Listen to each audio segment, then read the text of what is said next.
Intro music. Yeah, intro music. Roll the intro. We're recording. We're doing it, Hannah. We are recording. We are here. Episode 5. I was about to say 6. I'm so glad you said 5. I think it's 5. It's one of the episodes. I feel like we're in a good flow now, though, and I'm excited about it personally. I feel like it's good. Yes. Yeah. I'm very excited as well. Me too. Well, thanks for coming, everybody. You're listening to Thanks We Hate It. I'm Mickey Atkins. And I'm Hannah Lehman. And this is episode 5. I can't believe we've made it this far, quite honestly. I know. Hey, it's going really good, though. Yes. I feel like we're getting good feedback. Yes. I would like to apologize for my audio the first 3 episodes. I hope y'all are sticking with me. I know. I understand. I think I thought about this the other day and I was like, I think the problem I have is that when I first started YouTube, I had absolutely positively zero knowledge about cameras, equipment, lighting, audio. It's like you're a total noob. You're trying to learn how to edit. You've never been on camera. So when I researched audio and how to get audio on other YouTube videos, the basic message that I interpreted was loud. Was just like, make sure it's loud, make sure you're really close to the mic, and that's not always the case. No, especially too, I think even in the short time that we have both been YouTubers, it's not like it's been like 10 years or something, it's only been a couple of years, but production equipment, the quality of it has gone way up. Yes. And also too, just because now we're both monetized, the production equipment that we have access to financially is so much better. So you don't have to yell. You don't have to get all up in your mic's business to get good sound waves out of it. It's a learning curve. Exactly. Because with that better material we have to work with comes a bigger learning curve. We're not making YouTube videos on our webcams on our laptops like back in Jenna Marble's days. No, I wish. It sounds so simple. I bet that was so nice from an editing point of view.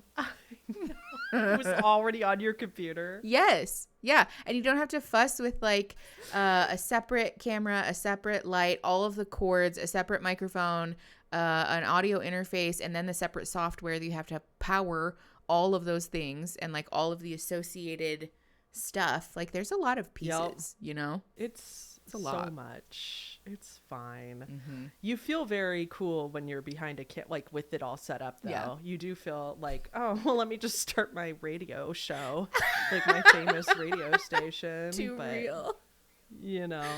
So that's funny. How are you? General? I'm doing okay. I have had a stressful week for some personal reasons. Stressful week. All about it because I text you incessantly. But I think it's rounding out to be nice. Aaron and I both have a 4-day weekend this week, so I'm hoping that we can get some nice quality time in to just sit on this butt and do nothing.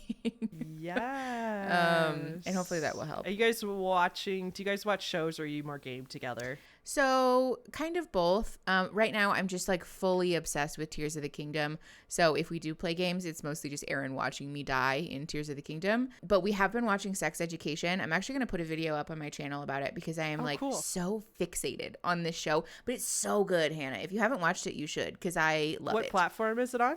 Netflix. Is it a docu-series or fictional? It's a fictional, a drama sort of series. It's about British kids in high school. And there's this one kid, his mom is a sex therapist. And so he knows a lot about sex and intimacy and relationships. And he ends up accidentally giving really good advice about sex to a classmate. And then it turns into this whole thing where they're running this underground sex clinic. And students are paying him for sex advice, which is horribly inappropriate. Never do that, to be clear. But the show is really, really funny. But the show's fantastic. Well, along those lines, I'm watching the opposite of a show like that because I started watching Euphoria. Oh, but it's so good, Have you seen that? Yes. Have you seen it? Oh, I've seen all of it. I've never seen it. I've only heard of it. Well, there's only 2 seasons out, right? Yeah.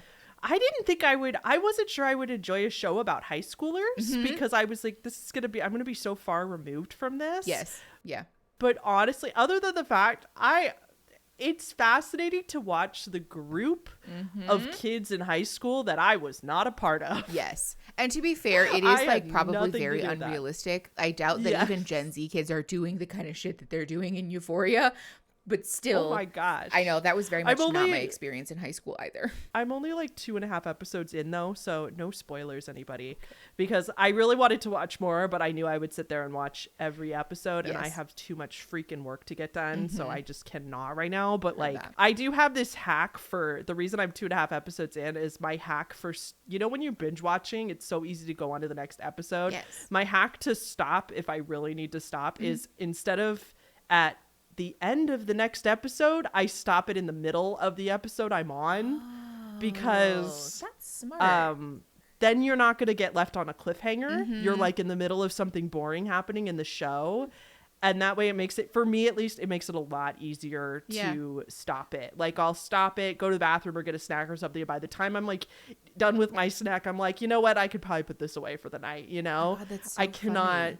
Yeah, I don't start. Yeah, I can't. I feel like Did you watch? Oh, sorry. Go ahead. that's okay.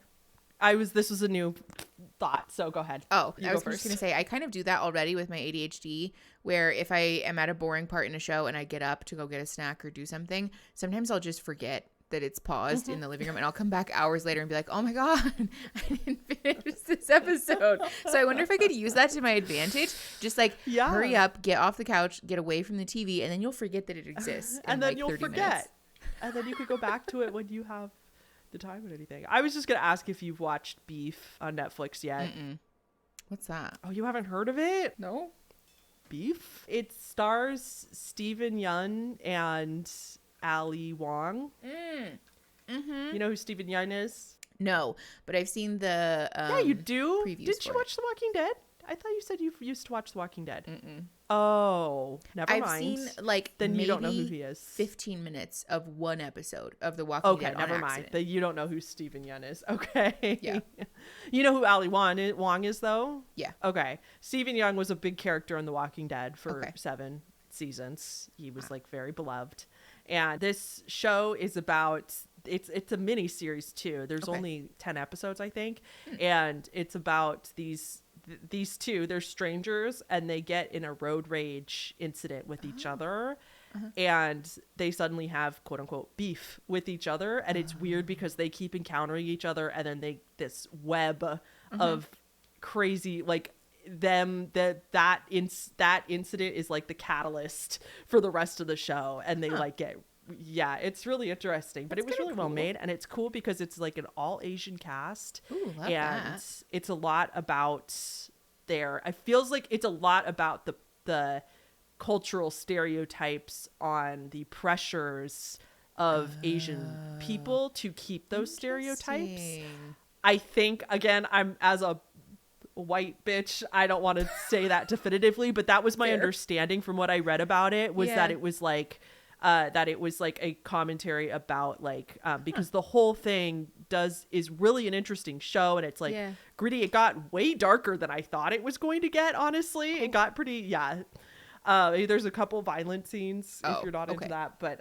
just FYI. But it was really interesting that the all Asian cast, because they went into them like talking to their parents about stuff about their childhoods, and it goes into their childhoods and stuff. It was just really interesting because it's like we rarely ever see that in media now, you know, where it's like there's a very few typical cast people, and it was it was really cool. That's neat. I love that. Highly recommend. It was fun. Anyway, how are you other than that? You know, I think I'm hanging in there. I'm certainly not as busy as you are, so that helps. It's fine. I'm fine. Everything's fine. I feel so we almost bad. called this podcast, you guys, if you want some behind the scenes, we almost called this podcast Everything is Fine. That was our first name that we wanted it to be, like the meme. And then we found out that several other people already had that name. Yes. So we did not do it, but fun fact. Yeah. I'm also very excited. I'm just sorry. I can't. I have so much in my head. I'm so excited about this. Is short though. D'Angelo Wallace is back on YouTube. Oh. And are you not subscribed to him? No. have you not noticed? Oh my God, he's like back. He has returned. Okay. He was gone for a long time and everybody was really sad, and we are all just so excited. He is making videos again. His mental health seems to be fantastic. Well, okay, Good. I shouldn't say that, but what he's told us is that he's recovered quite a bit from, yes. Fair. And he just made a big Andrew Tate expose a few weeks back. Oh my God, he's so good though. Yeah. He's one of my favorite creators. He's just so fantastic. I don't know that I've watched that much of his content, but he does seem to be like very beloved in the commentary space. Like people really, really prefer his content over like a lot of the other commentary channels. Yeah, he's kind of like the gold standard of commentary in a way. I think he's one of those to me where it's just like not every YouTuber is meant to be a giant YouTuber, and you could still do very well on the platform. Like me and you, we're both full-time creators. We still do very well, and we're quote unquote small creators. Yeah, we're still like micro influencers. Right. D'Angelo Wallace is one of those people that I think the second he got on YouTube, he was always meant to be a big creator. And I think he just has it, you know, he has that thing. And I think he's going to be a 10 million subscriber channel at some point because he's already built 2 channels up to over 1 million subscribers. Like, yeah, that's fair. Bananas. That's wild. So I'm just happy that he's back. And I bet some people in our audience are too. That's it. Okay. You're really fine. I enjoy our banter personally. Oh, good. I think people are enjoying our banter as well. I saw some positive feedback about it. Yeah, I'm putting timestamps now in the descripties for anybody who wants to skip the banter. Hell yeah. Yeah. Okay. Well, then you want to know one last thing on my mind this week? Yes. Okay. The other thing. Listen, you guys. Okay. Mickey is about 3.5 years younger than me. About 3 years, give or take. Yeah. She's a little bit younger. She's in her later 20s. I have entered the early 30s. I think I give up on trying to keep up with the lingo. I love you, Gen Z. I love you, Gen X. You guys are adorable. I love watching you on TikTok. I feel like your generation is really going to bring back the humanity that we need. Honest to God, I think they're going to be the best generation yet. Give them some time, but I think they're on a good track. But I think I give up. I give up. I can't. You're 3 years younger than me, and you consistently throw words and phrases at me, and I'm like, what does that mean? I feel like the only reason I am at all familiar with it is because I'm on the internet so much. I'm surprised that you don't feel that way. I try. So I'm like, okay, like by the time I understand what cat means, like I have known that one for a long time, but by the time I like see it on TikTok, it's already like the old word. And it's just like, there's like, I Urban Dictionary everything, but like just today I was just watching a video right before you. I was watching a Curtis Connor video, and he was talking about somebody on TikTok, and they were saying, now, okay, side note, we might have to cut this out in case this is some sort of derogatory term. I don't think it is, but I've never heard of it before, so I'm gonna say it. But like, but somebody like saying the phrase like, I finna do this. Yes. FINNA. Yes. What the fuck does that mean? It's AAVE. Basically, I mean, to be fair, it's not really like a word for us anyways. AAVE? What the hell is AAVE? So AAVE stands for African American Vernacular English. And basically, so this is the thing.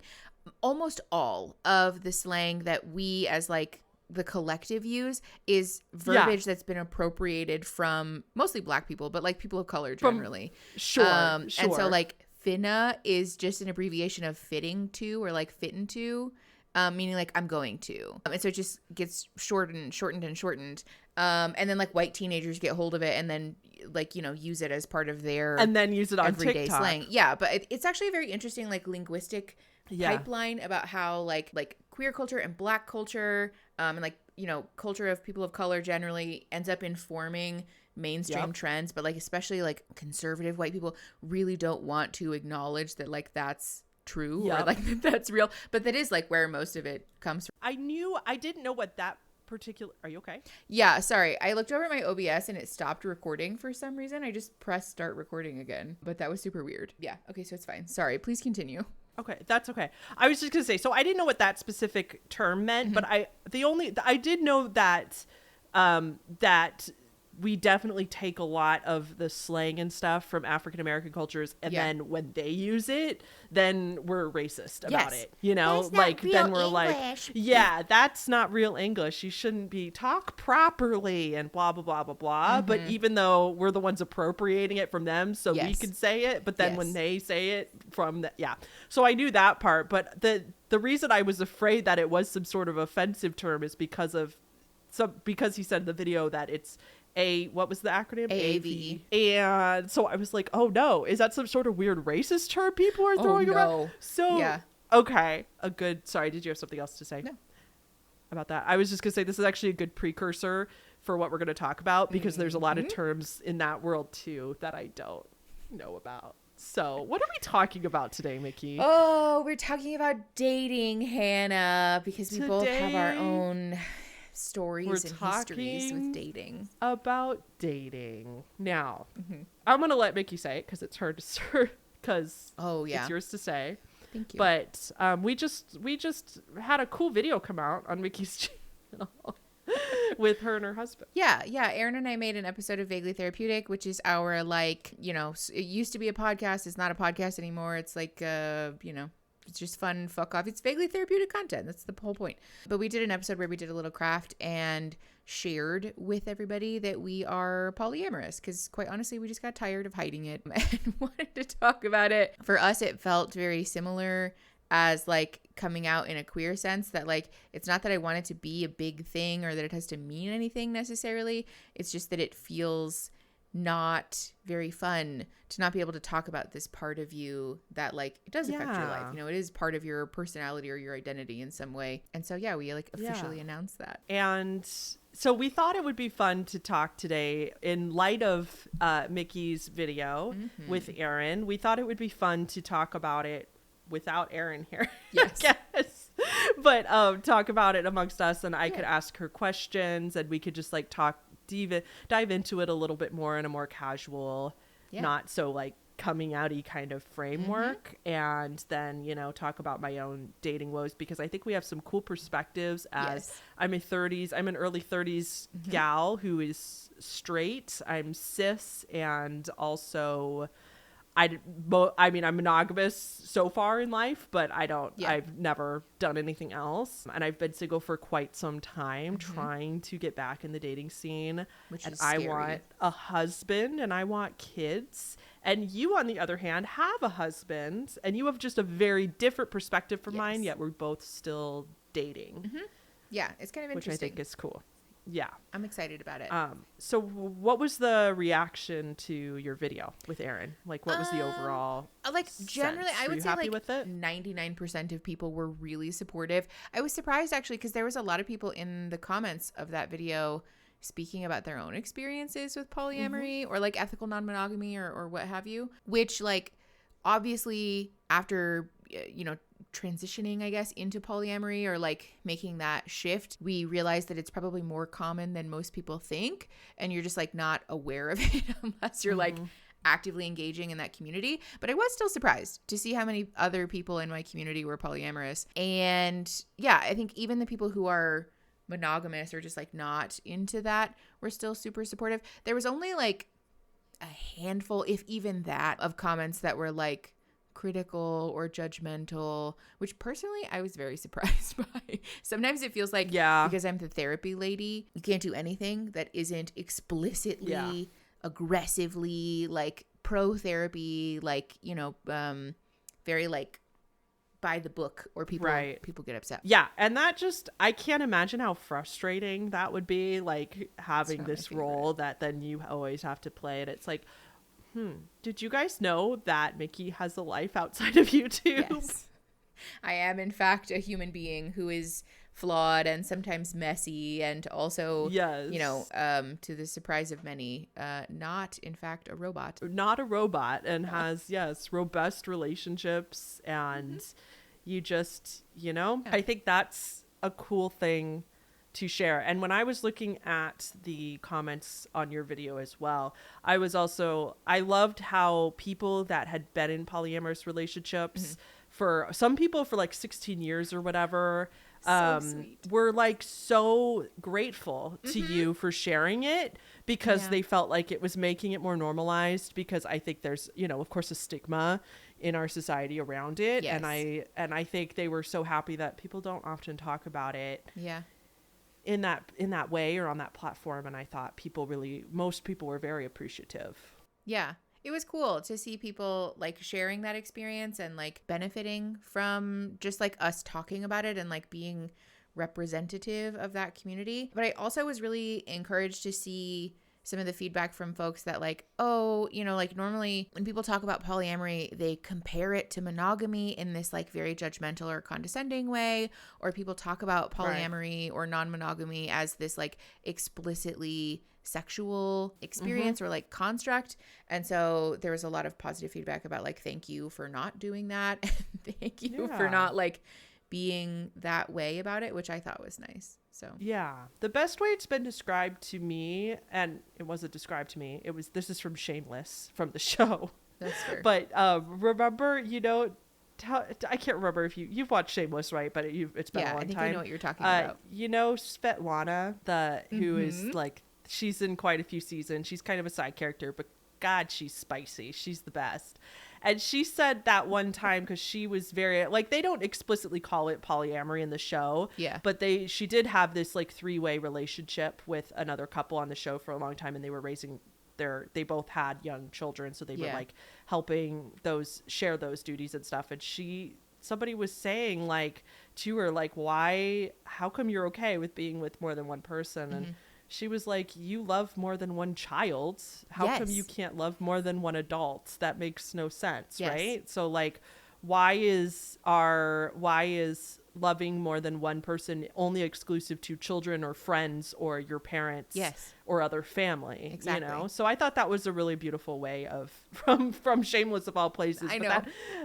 That was like I don't know. Does that resonate with you? Does that feel right? Yeah. I think the overall value that Erin and I have found most helpful in, you know, like dipping our toe into that world has been to embrace the idea that love is infinite, right? Like it's not a finite resource. Yeah. It's not like a currency that you give away, and it's not confined to this box that like the world has told us that it's supposed to be. You know, like Erin and I don't love or value or respect each other any less because we also experience love and affection and like respect and care for other people, you know? And we normalize that. Like you were saying, in family and in friendships, like it's so incredibly normal for people to have more than one best friend and talk about how like that's totally fine, you know? But for whatever reason, when we talk about like romantic love, there's this idea that like you have to commit to one person. And if you don't, clearly it's a sign that you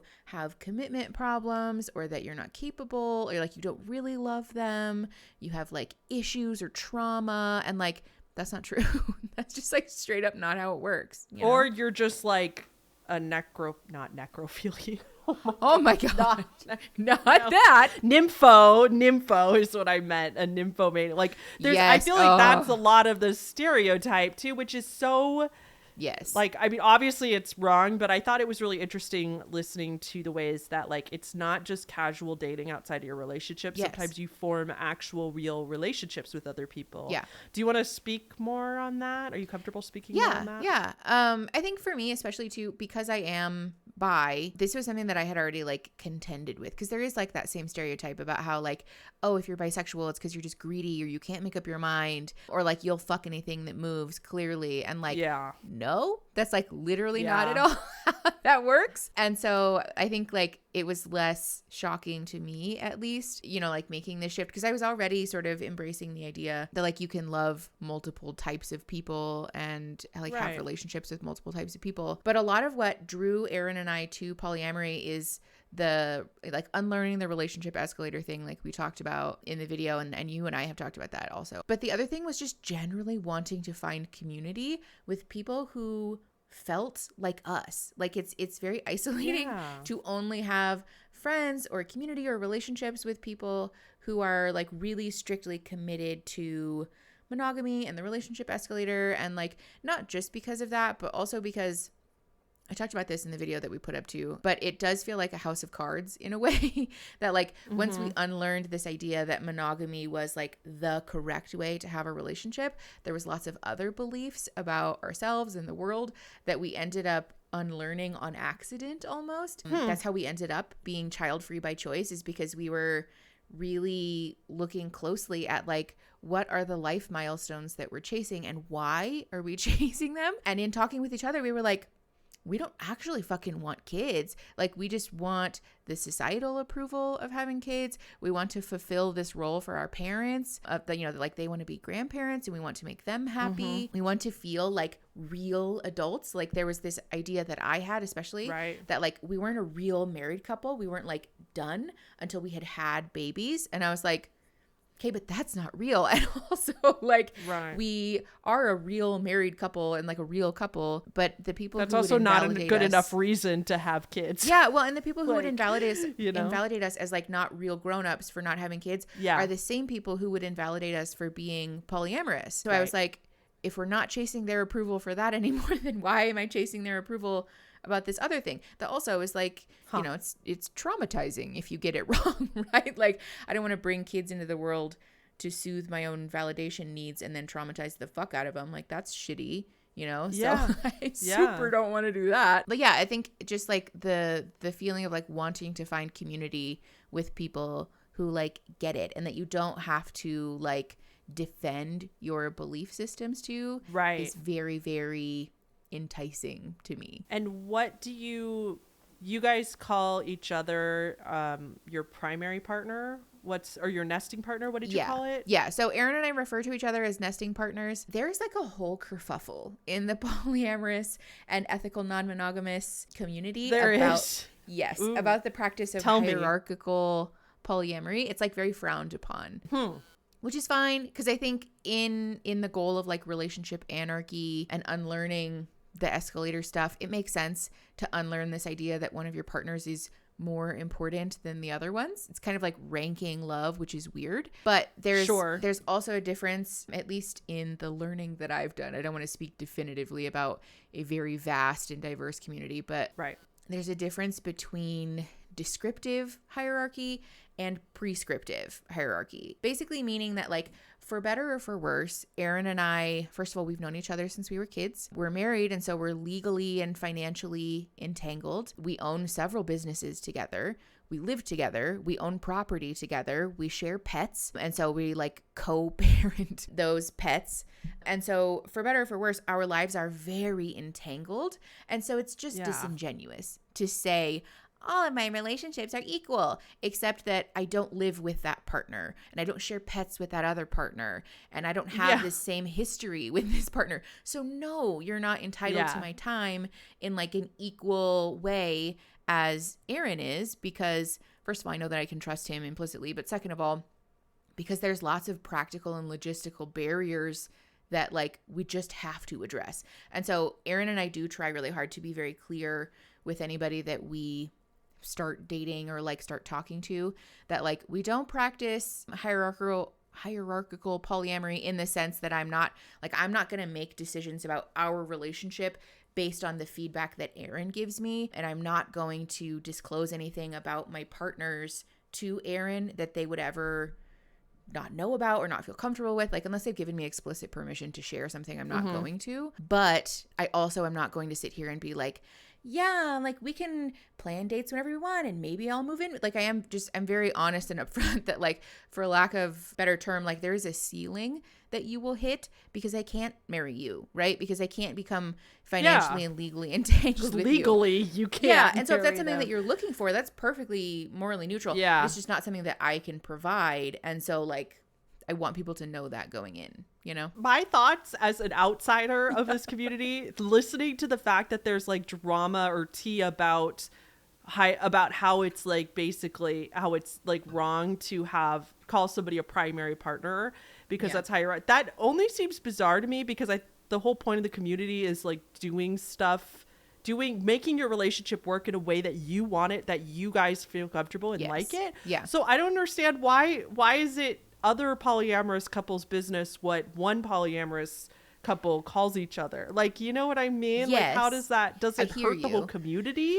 So it's like a long and complex answer, but the pared down version is that it's super common in polyamorous communities and circles for folks to come to polyamory as a previously monogamous couple, which is what Aaron and I did. Yeah. And the problem with this is that, for example, do you know what unicorn hunting is? No.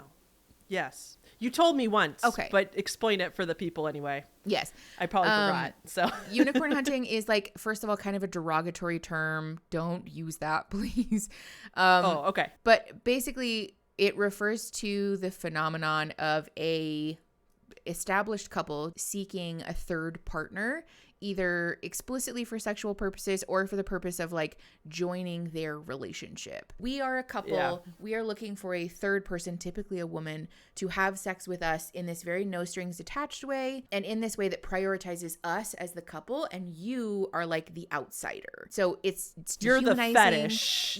Yeah. You're the fetish that we're bringing into our, because we are getting off to having a third person. We're like you are spicing up our marriage. Yeah. Right. But you are being objectified inherently. Yes. And also there's like a power problem there, because when people do this in polyamory by saying we want a third person to join our relationship as part of our triad, or sometimes people call it a throuple. I fucking hate the word throuple. That's a me thing.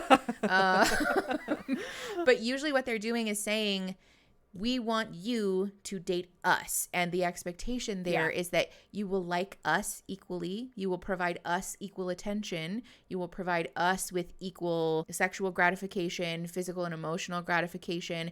And you won't ever be unequal about it. You won't date us not as a couple, which is not how fucking relationships should work. Like, you're treating this person like a thing, like an object.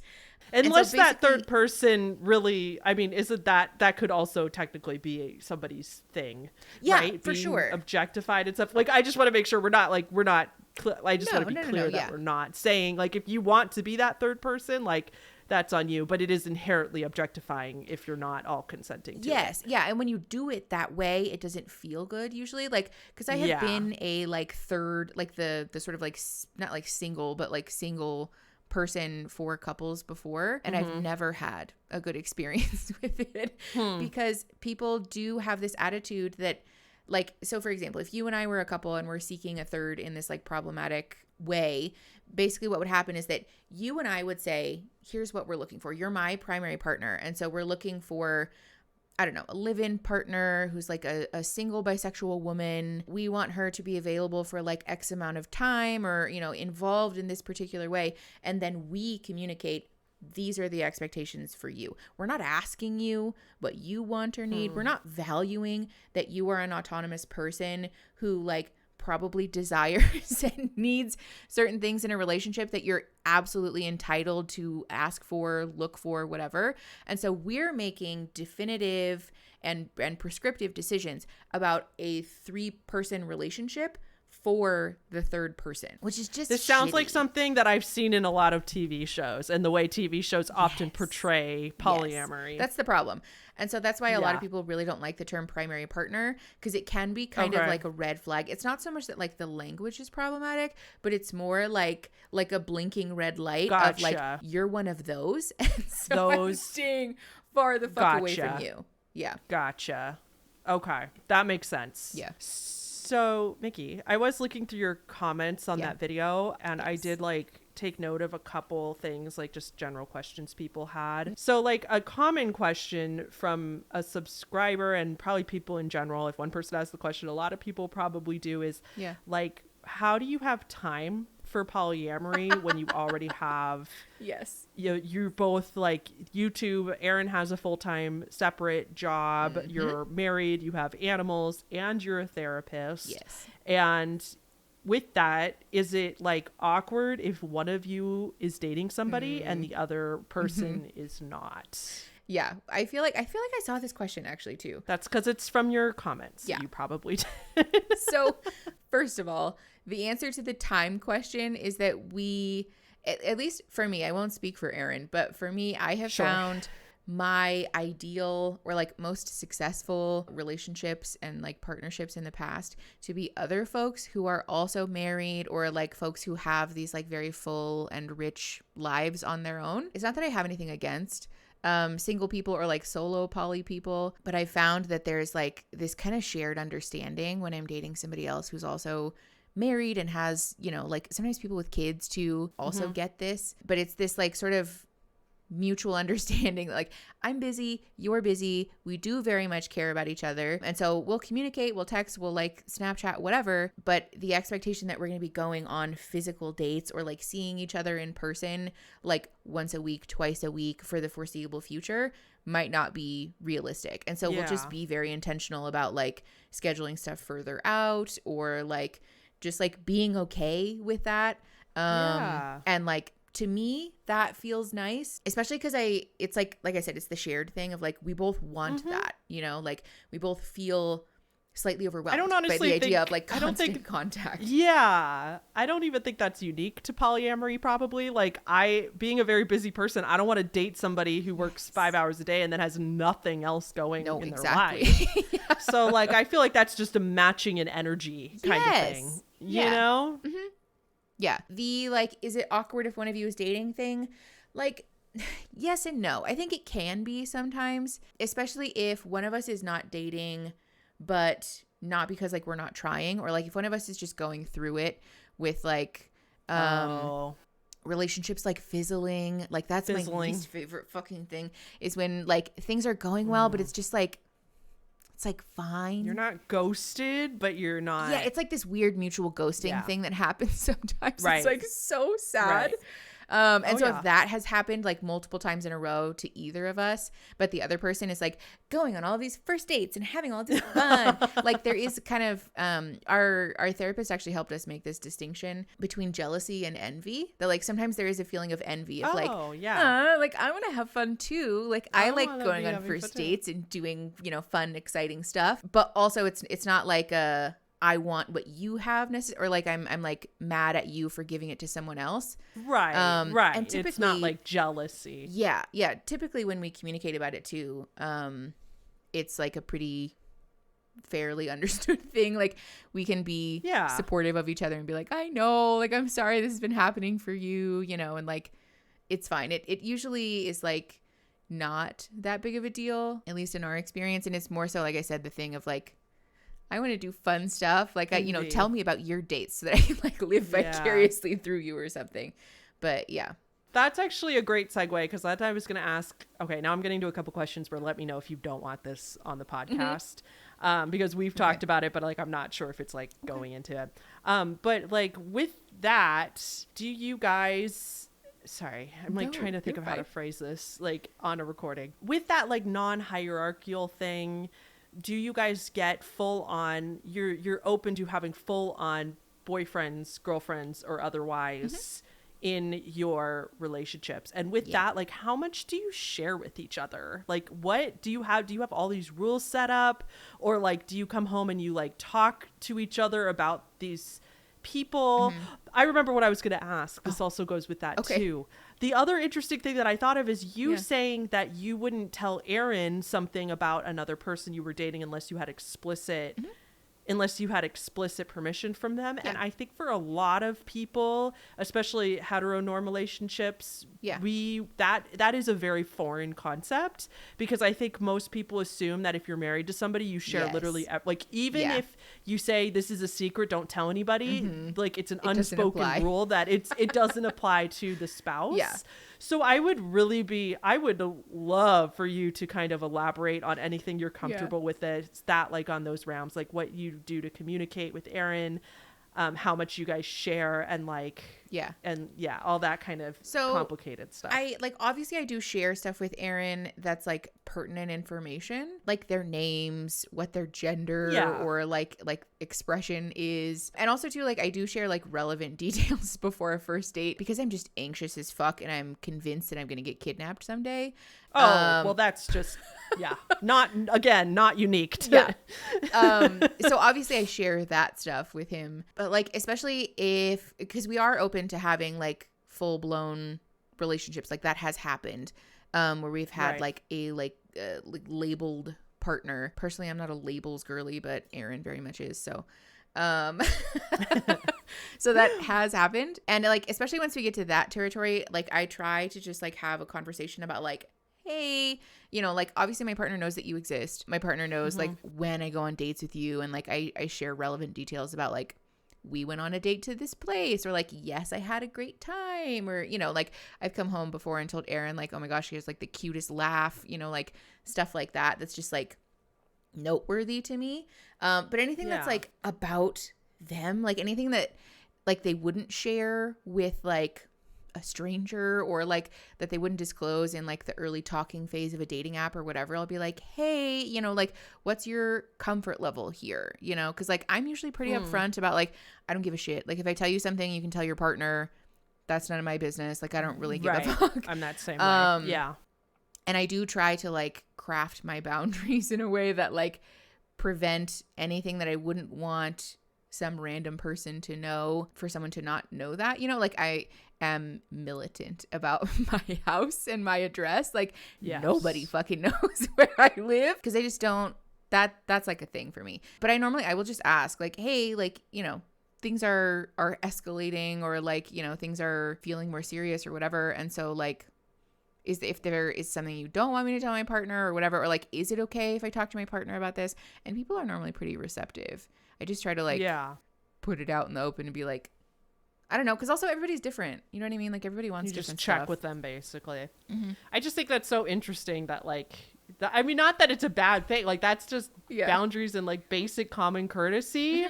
But I just find that so interesting that I feel like the way we see relationships, it's like, yeah, that's a secret to everybody except this one person, Well, yeah, so and I'm like, just and like I get that, and it's no shade to people who do that. It's just that like, if I like, for example, if I like shared a picture of my body with somebody, and then they went home and like showed that picture to somebody else, I would be like, what the fuck, Rude. Man? Yeah, like that's Rude. kind of a consent issue. And so like, to me, emotional disclosure is the same, because it is like, it's like emotional nakedness, like if you're gonna trust me with that, I don't want to like annihilate the trust in our relationship by running home and being like, oh my gosh, you wouldn't believe their trauma. Like that's fucked up, I just don't. It feels bad to me anyways. Yeah. No, I think that makes sense. I think those kind of things don't come up in hetero monogamous relationships as much anyway, because it's like gossip amongst your friends that know you're not supposed to post it on the internet, but you go home and tell your partner is not the same thing as like going on a date with somebody and then disclosing something really personal, or showing them a picture or something like that. So okay, I get that. That makes sense. Yeah. So interesting.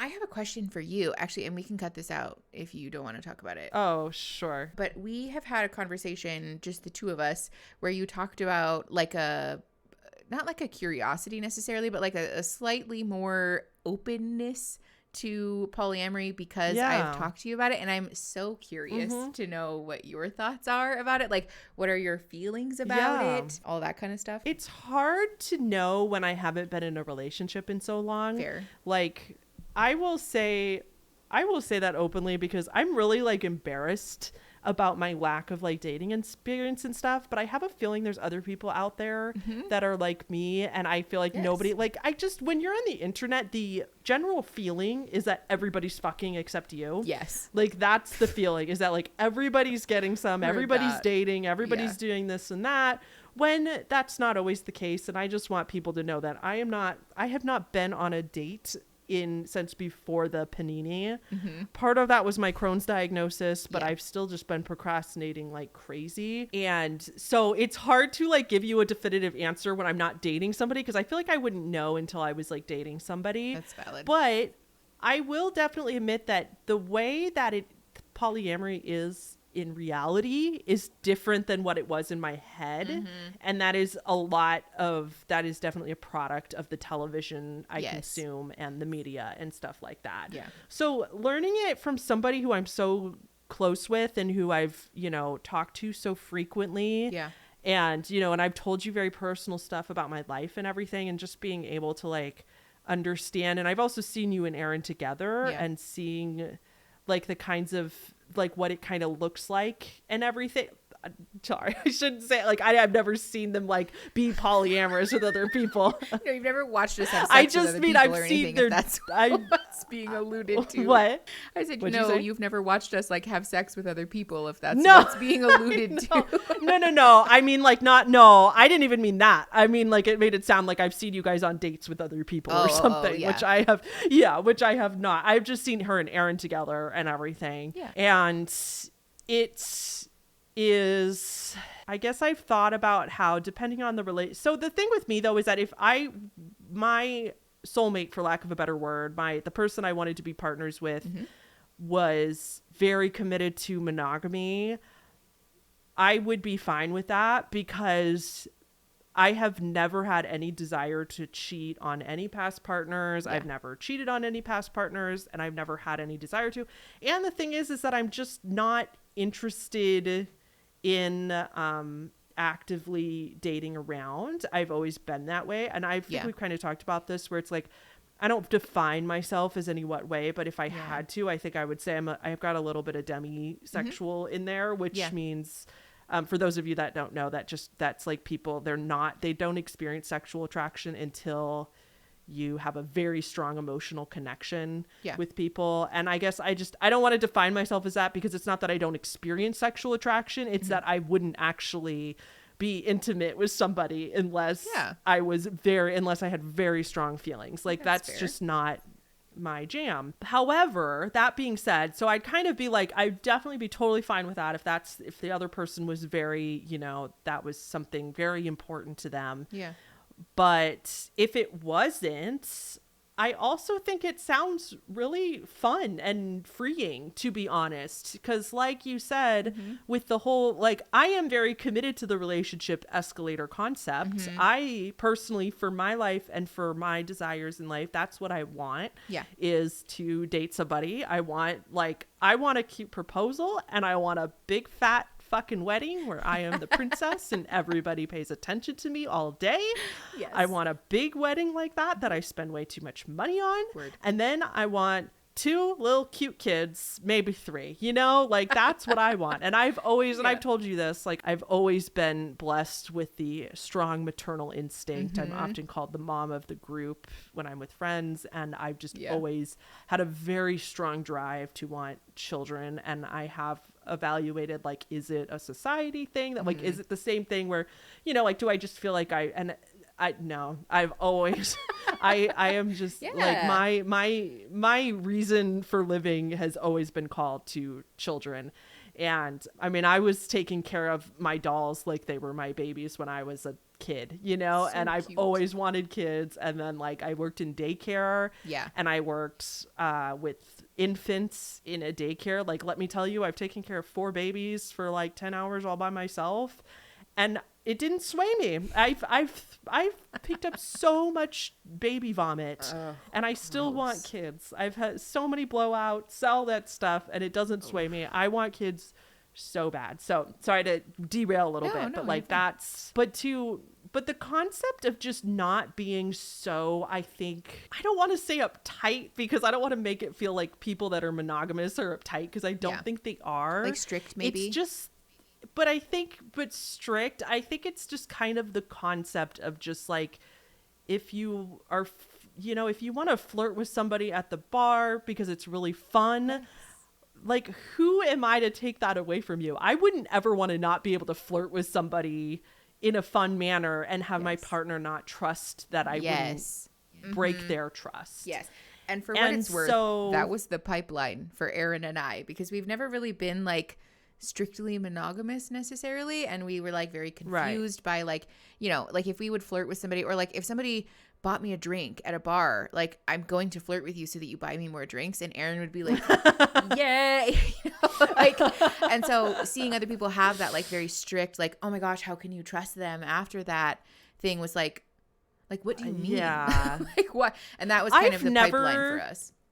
And I will say, I've never been a very jealous person when I am in relationships with people. I've never been very possessive or like very like almost to a fault where like I have kind of an avoidant attachment style in some senses because I'm so scared of pushing the person away. But like regardless, I would never, the concept of people just casually saying how me and my partner have this rule where we both have free access to each other's phones is very, no hate to people that do that. If that works in your relationship, that's fine. But when I hear stuff like that, that is very foreign. That is not something I would ever do. Even if I was married to somebody, I would trust that we'd have a relationship where if they got a text, I'd be like, oh, do you want me to read your text?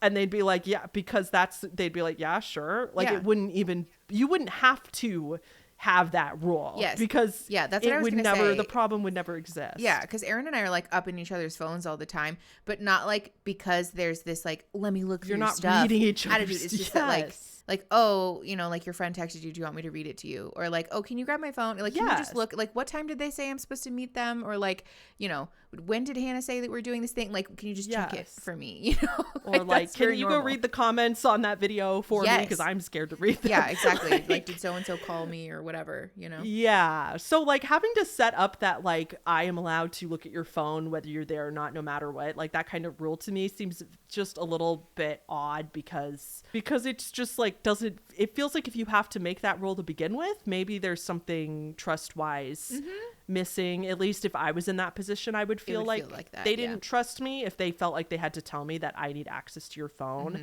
And as somebody who was in a relationship where the person once did hold my phone hostage because they didn't want me to leave. That's abusive. Oh yeah, I know. It was over 10 years ago. It was a long time ago.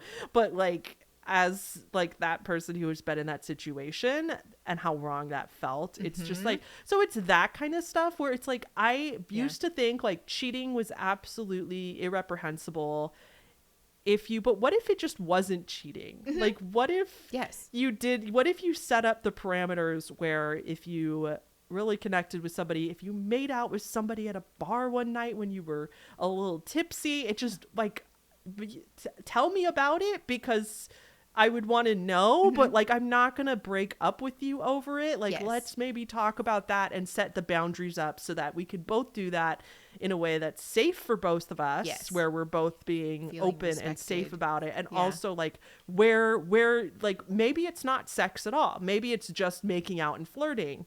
Maybe it's just like going on dates and spending time with other people, and it's okay if it's the sex they're attracted to. Yes, because you can have, you know? Yeah. So I think I've kind of thought of it like that just because it sounds in general like a happier marriage to me. It just sounds like something that would be like where it's just like not, you don't have to watch all of your, you know, it's very much like Colleen and Matt on Love is Blind 3. Like, that's the relationship. That's just an example of a relationship I would never want. Agreed. That's too much for me personally. But no, I think it's so funny that you bring that up because there was a comment on my video about how like, oh, so what? Like, your guys' relationship is happier now that you guys are cheating on each other. And like, no, because that's not what this is. Like, cheating is when you violate not cheating. The relationship agreement. Like, when you guys have an agreed upon set of like morals and like boundaries,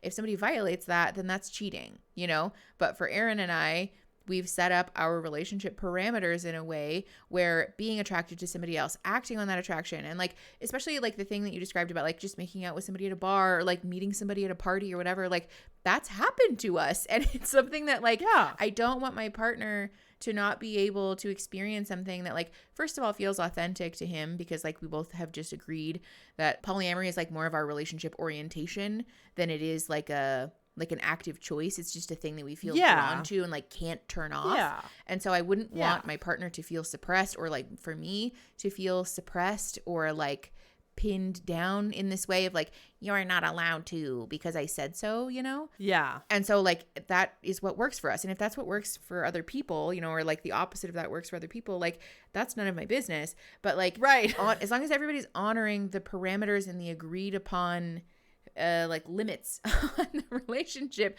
then it's not cheating, you know? And like, that's fine. Right. That's like allowed. Because like if Aaron lied to you about something significant, Yes. that would be an example of cheating within the parameters of your relationship. Yes. I just think it's so interesting that the people that look down on polyamory and think that it is so ridiculous is like the same as you going to somebody monogamous and being like, you guys are so stupid. Ew, why are you monogamous? You guys don't have a real relationship. Ew, you guys don't have a real relationship because you express love in a different way. Yes. Ew.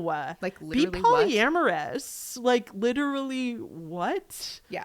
Go touch grass. Well, and the thing about it that's so funny to me too is when people get really wounded by us expressing that polyamory is just what works for us, is that it feels like you're assigning this judgment to yourself that I never did. It feels like you're telling on yourself a little bit, you know, because like I've never insinuated to you either directly or indirectly that monogamy is like bad or wrong or lacking somehow. All I've expressed to you is that for me, polyamory feels like the better fit. Like, that's it. If you're so threatened by that, then like that's a you thing. That has nothing to do with me and my relationship.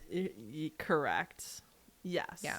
I think, I just find that laughable. Mm-hmm. However, it's also the internet. So there's always going to be somebody. There's always going to be some people that are just like, no matter what, you could literally say, wow, the sky is blue where I am. And they'd be like, actually, it's not. Yes. And I'm personally offended by the fact that you would say that. Mm-hmm. You're invalidating my reality by telling me you're yours. invalidating. Like, literally, no, I'm not. So it's kind of just the nature of the internet, you know? And we've had people do that to us in our personal life too. I'm sure that's true. Yeah. So it's, it's a time, but I think generally speaking, people are much more supportive than I would anticipate. I think most people rationally know that if it doesn't affect them, then, most people, but there's people out there that think being gay is a sin.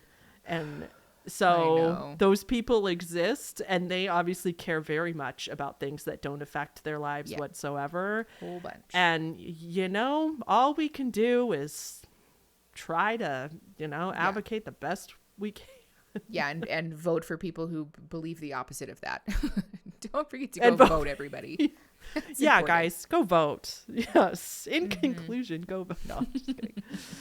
Okay, so I do have a question for you, because I am curious, since we both sort of passively date, I guess. Do you or like when do you disclose to people that you're an influencer when you're dating? Like, what's the balance that you found with that? Because I have a terrible time with this topic. First of all, you are so sweet to say that I am passively dating at all, because I've literally swiped on some dating apps and that's all I've done. Okay, that's fair. I have not met anybody. People that I've talked to, I've had some not boundary issues, but just like somebody I think I want to talk to and then something really stupid comes up. Like I told you the guy that I was like, well, what are you looking for on here? Because I was thinking about like maybe at least talking to him more or meeting up with them. And he was like, well, I really want to move to so-and-so foreign country. Oh, yeah. And I was like, no. Because he went on a business trip there a couple weeks ago. And so he literally, I'm like, why are you on here? Literally. Why are you on here if you want to move there? Maybe you should be looking for women in that country. Yeah. Because. Or he's probably just looking for casual sex, honestly, which valid, but right. not what you're looking for. Right, which is fine. But but then I'm going to ghost you because that's obviously not. Anyway. Yeah, it's not a fit. So I haven't been faced with this issue yet. Okay. I don't say what my job is on the dating apps. I do not disclose it at all. I basically say, I think the one on Hinge I have is like, you'll never guess. Like you trust me. You could try, but you won't know. So mine's on there is Hinge. And then I have had a couple people, like it's come up. They weren't being nosy. It was just like a natural part of the conversation. And I just told this person, I think it was the guy I was just talking about, where I was just like, oh, I don't actually say that on here, for I know that seems really weird, but if you knew what I did, like, that would make a lot more sense. Yeah. It'll make sense if I ever meet you and I tell you, you know? So I wouldn't say anything online to people. I did say it once to one guy that I was talking to who was also a content creator, and it said so on his profile. So I just kind of opened with that, because then I feel like, why hide it if you're on the same playing fields as it is? Yeah. Because what we're concerned, okay, I think we should explain what we're concerned about, because people probably don't even know why we hide it from ourselves. So for those of you that aren't, you don't, like, if you're not an active influencer, content creator, or whatever, there's an inherent power imbalance between you and your audience. Yes.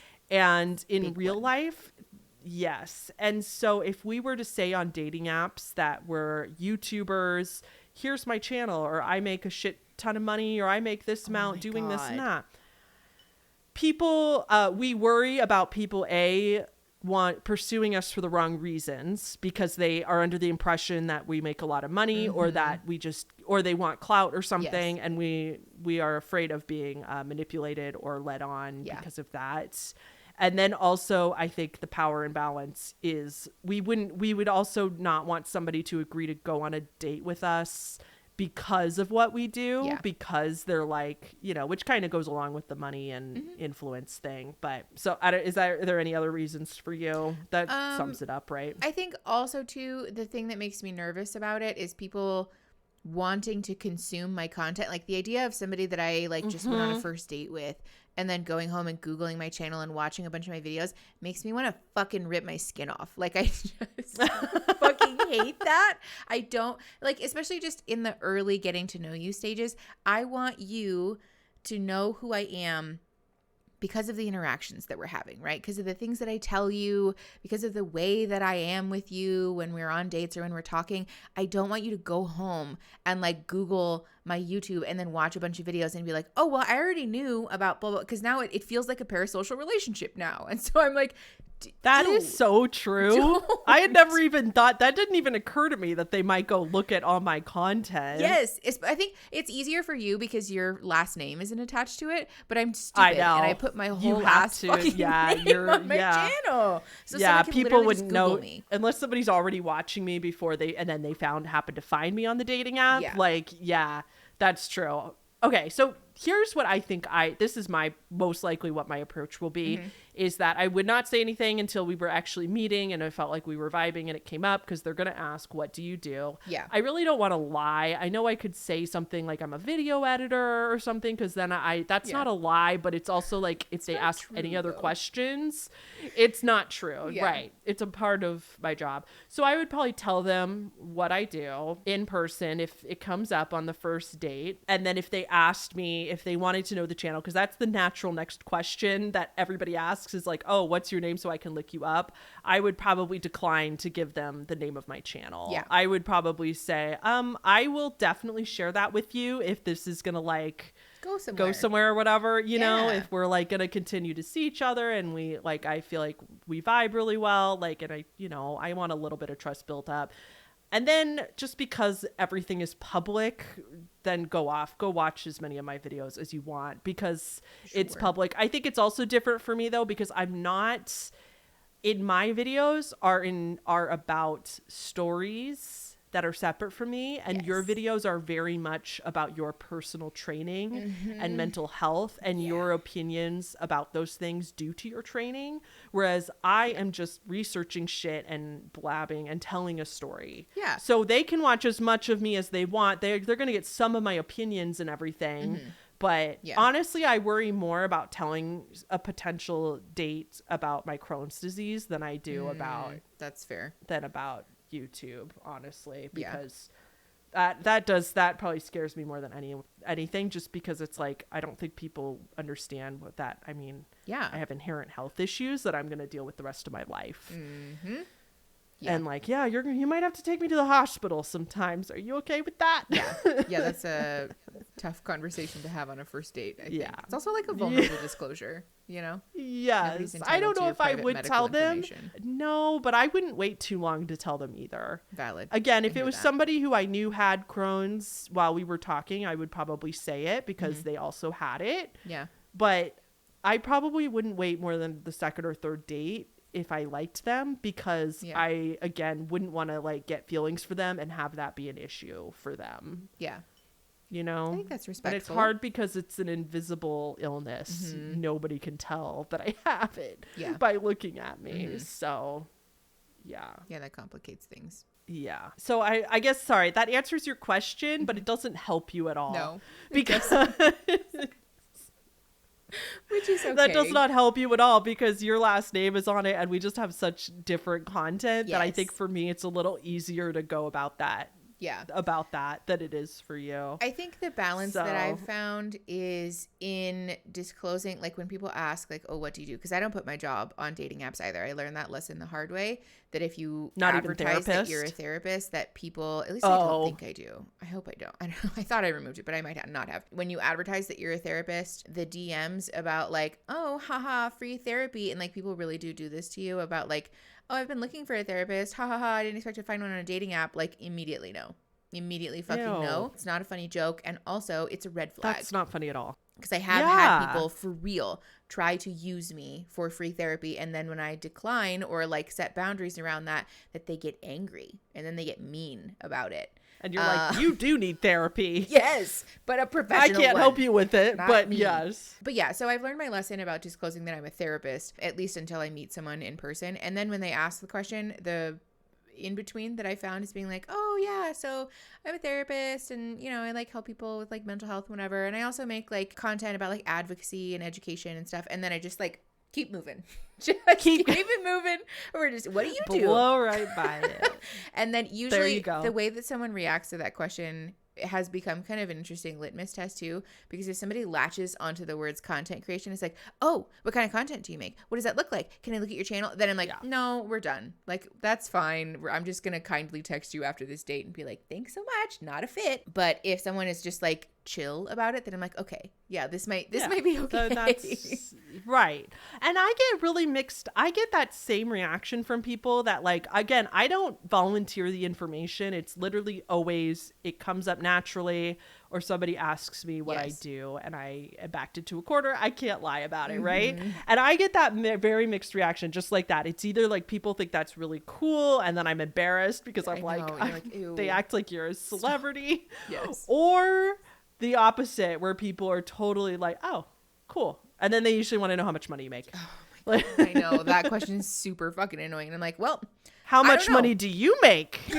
Just ask them also, back. Like, I don't know. I wish that it worked like that. I wish that my AdSense check was a static amount every month. Because, like, I don't know. It'll be a mystery to us all until the money gets deposited. Stay tuned to find out, I guess.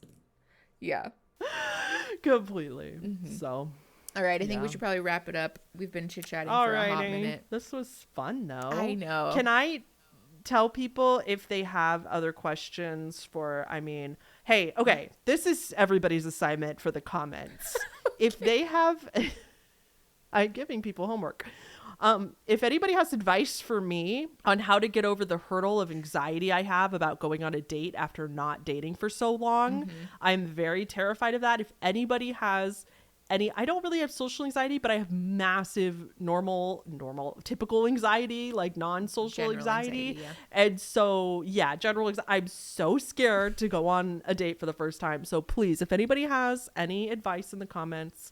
And then I was just going to say for Mickey, if people, can I tell them if they have more questions, they should leave it and we can read it off. We can start the next episode with any other questions about polyamory or anything that you guys have, or just like questions that you guys have for us generally. Honestly, I would love to start each episode or that with too, a cute yes, listener or mail moment.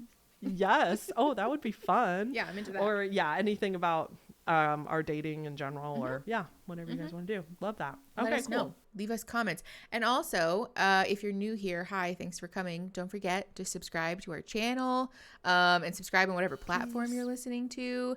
And also give us 5-star reviews if you like the podcast, because it does very much help us. So thanks in advance. Please, we're asking all cute and nice. So if you wanted to leave us a review on Apple or Spotify, we sure would love that. We sure would. Okay. All right. Let's wrap her up. Thanks, Thank you everybody. guys for coming. We will see you all next week. See you next week. And goodbye. Bye. Bye.